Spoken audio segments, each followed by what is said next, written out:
Is your community interested in securing a FEMA BRIC grant, but you're unsure when to start your sub-application? Timing is everything, especially since FEMA's BRIC and FMA open application period is shorter than the time needed to prepare a quality sub-application. When applying for FEMA funding, you need to plan ahead. The more preparation you do, the better your sub-application will be.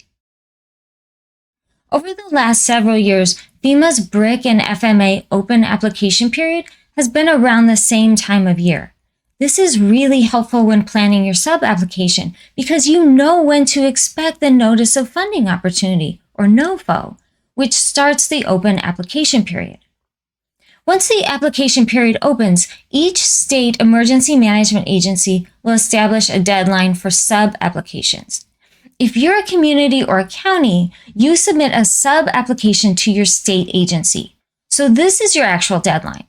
The deadline that FEMA lists in the NOFO is the deadline for the state to submit their application, which includes any sub-applications from communities and counties within that state that they wish to advance for FEMA's consideration.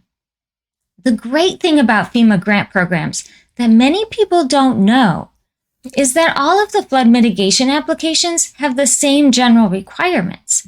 So as long as you know your project is eligible for funding, there's no reason to wait for the application period to open. Developing a comprehensive sub-application is a time-consuming process. Ideally, I would have 4 months to prepare a FEMA sub-application. This may sound like a lot of time, but trust me, you need it. Let me give you an example. Last year, I prepared a sub-application for a community I had worked with in the past. They contacted me in July to discuss a BRIC sub-application they wanted me to prepare for them. My contract was approved and I started working by the end of July. We had meetings and collected available data in August. I began my analysis, requested additional data from their consulting engineer, and submitted their pre-application in September. Then, without waiting for the pre-application to be approved, I started assembling their sub-application and submitted it in early November, which was the deadline to submit to the state. This schedule was perfect.